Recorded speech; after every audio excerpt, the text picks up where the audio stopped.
All right, so let's review where we've been, where we're going. So we took a look at databases we introduced, MySQL and or databases in general, and in particular, we looked at relational databases, right? And we saw how we looked to create a whole bunch of tables that are related to one another, that we can then interact by typically normalizing the data into separate a collection of rows that we can then join together to extract that information. To interact with this, we typically use some local clients that we sit on, we in front of it, and talk, hand off several SQL commands that go off to the database, and it comes back with some result set. Right? And we can interact with it, manually as we extract data from the database. We then looked at other ways that we could interact with this with applications, and we introduced an interface, right, that abstracted this a little bit, and it gave us an application interface, right. We use JDBC, but there's certainly many others out there, right? Different stacks have their own libraries that allow you to interact with the database. And the idea of JDBC was that it gave us a high-level API. Well, I guess a low-level API. It depends where you are in the stack, what is high-level and what's low-level. It was high-level in the sense that it allowed you to select various vendors, right? Not necessarily just MySQL, but be able to swap different vendors as long as the vendor implemented the API, right? The interface, right? And so we used various high-level constructs such as connections, statements, result sets, right? And allowed us to interact with this, and drivers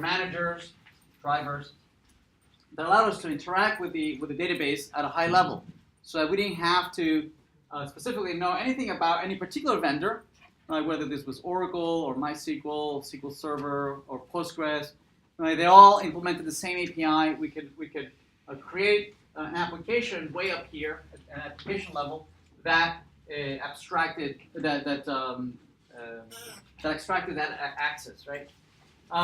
We then encapsulated some of that communication through a little bit higher level, wrapping inside of a data access object, right? That created a nice API that allowed us to forget about the fact that there was even a database, right? That it was using SQL, right?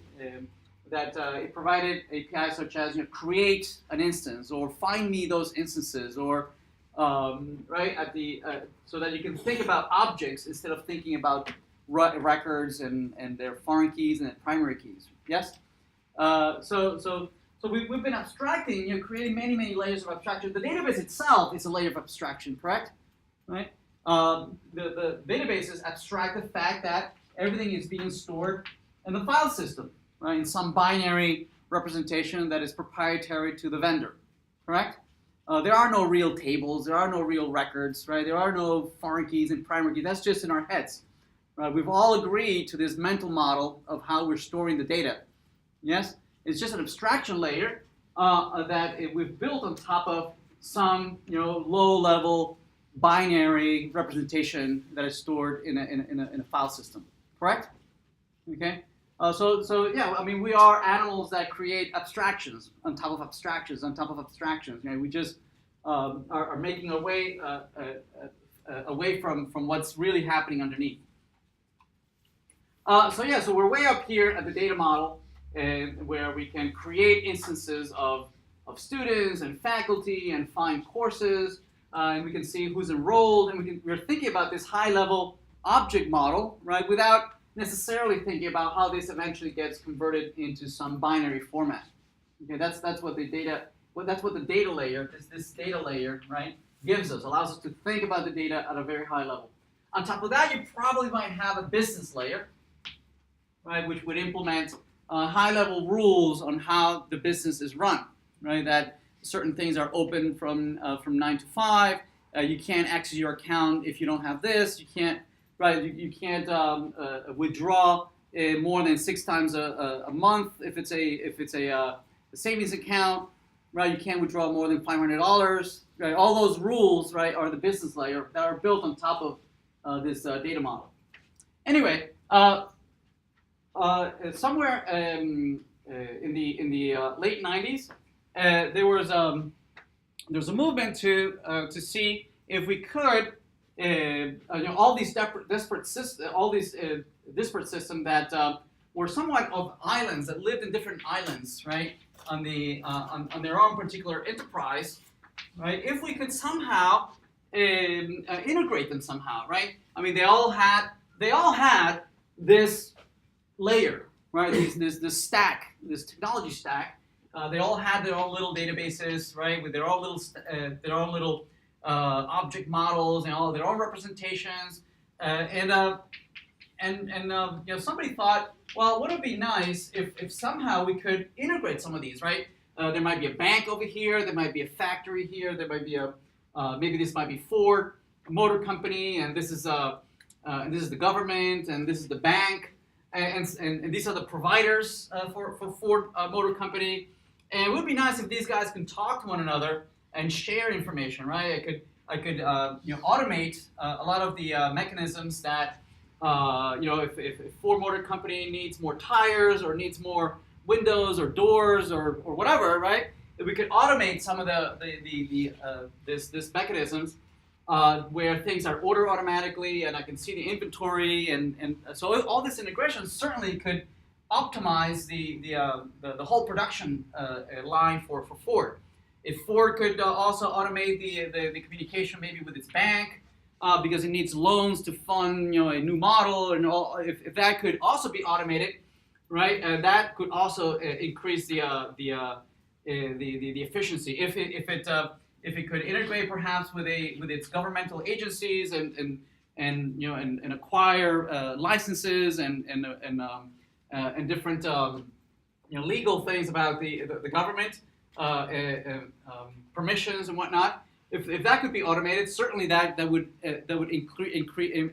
perhaps increase its efficiency, right? It's certainly we were able to increase a lot of the efficiency in business to consumer, right? And when the internet came out, we saw that automating a lot of the interaction of users with them being able to search their own products and order things online and check the inventory and follow orders and cancel orders and return things online, right?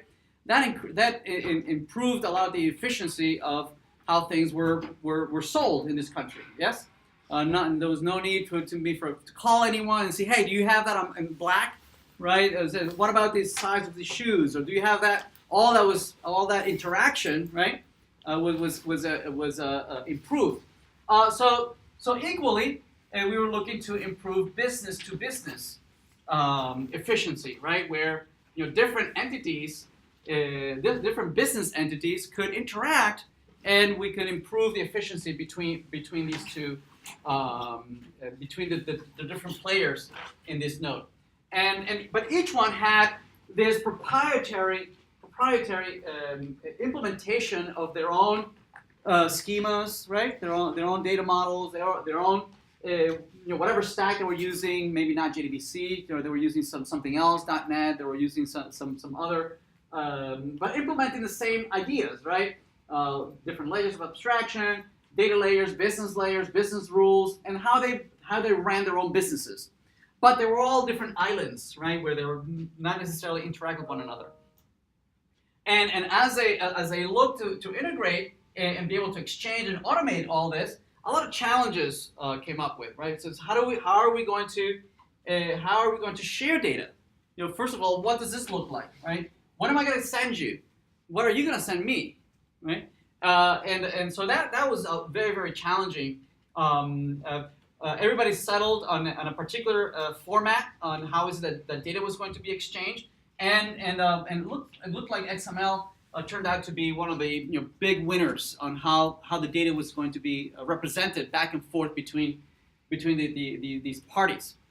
Okay, and they wanted to find a representation that was agnostic to the particular technology stack that you were using, right? If you're using .NET over here and I was using J2EE over here, right? We don't necessarily be able to talk to one another, right? But if we could agree on a neutral representation of the data, then it'd be great, right? Now we could find adapters that could convert the data model representing an XML, convert it into our own data model, right? Our own representations, how we store it in our databases and whatnot. Because over here, perhaps the representation of what I understand or how I capture orders, right, in my own database might be a very hierarchical representation, very normalized, right? I split it up into 10 different tables, right? And I'm very thorough, making sure things are not redundant and whatnot. But maybe over here, one of the other vendors, maybe they're not as normalized, right? Maybe there's just a little bit flatter, right? It doesn't split it into so many representations.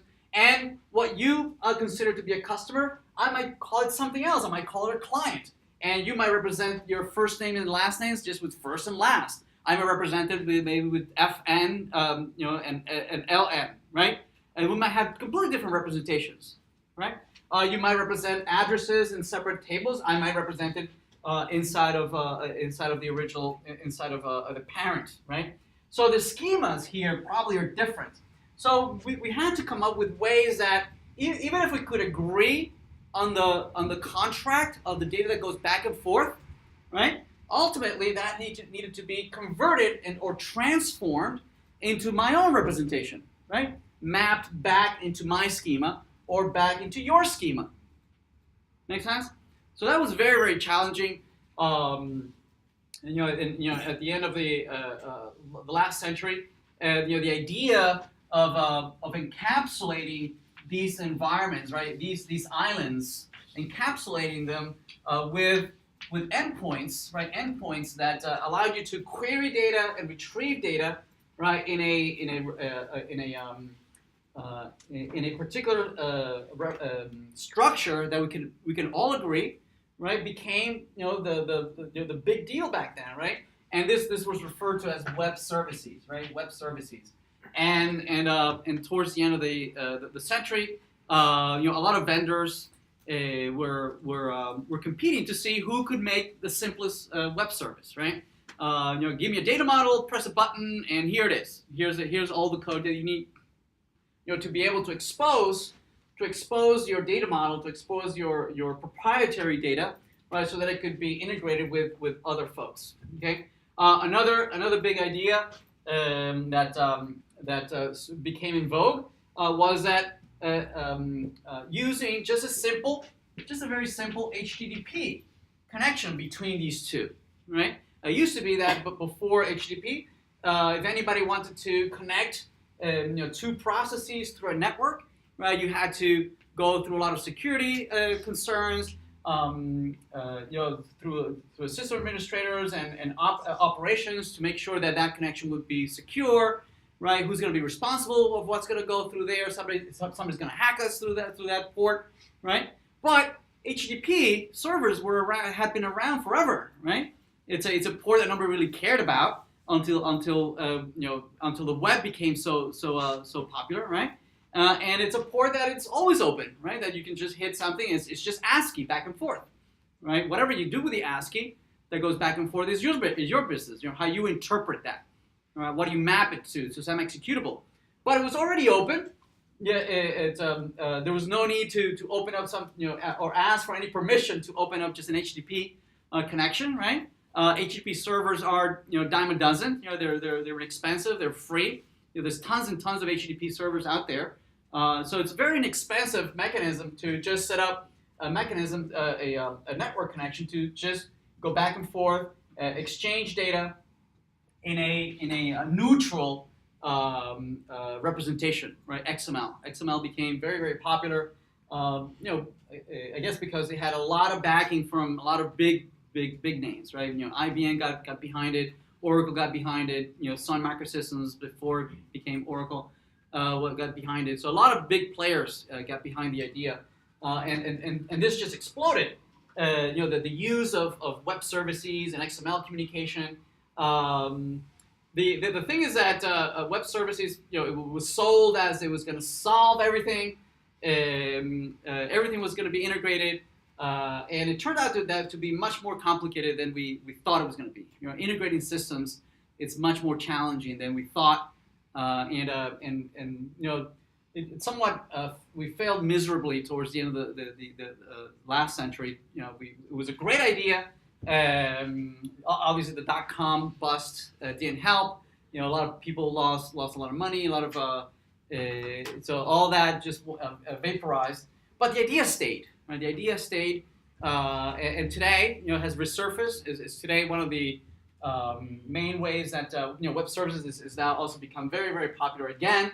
But instead of XML, this has migrated to another representation, which now is even more popular, which is JSON. Right? JSON has become the more common way to exchange data across the network, only because the folks that turned out to be the more popular ones that consume this data are scripts running on some browsers. Right? Those are the ones who consume this data and want to represent it. Right? Since you have JavaScript running on browsers, well, why not represent it in a friendly format for the consumer? Right? Initially, back when web services came out, these consumers of the data were always thought of being .NET consumers or Java-based consumers, right? That were server-side languages, right? That were going to consume XML, that needed to convert XML back into some Java representation or some .NET representation, right? Or whatever back-end language representation you were thinking of, and obviously one of the big challenges was to convert from XML into Java, and from Java back to SQL, and then from SQL back to Java, and from Java back to XML, right? So all those conversion layers were always one of the main challenges. Today, you see with Node.js and Mongo and all these NoSQL databases, looks like JavaScript is taking over the world. You see that XML as the communication language, data representation has morphed into JSON. The servers are also JavaScript friendly, like Node.js. The database are JavaScript friendly, right, like Mongo, and Postgres also has a JSON storage mechanism as well, right? So where you can represent the data all throughout the stack in the same representation. Just use JSON all the way through, right? No need to, or very little need to convert between the different representations, the data model representations, right, between the different layers. Okay, but I would like to spend some time with XML. XML is still broadly used today for data exchange, data representation, and configuration and whatnot. So certainly I like to focus on this part, on this part, right? On representing data in XML, then converting it back into Java, Java to XML, transforming also, where we might need to convert data representation that is agnostic to the different business, but having to convert it back into some representation that is friendly to the internal data model representation. Yes? Okay, so I'd like to focus on that today. I just wanted to give you a little bit of the broad why of things. That make sense? All right? All right.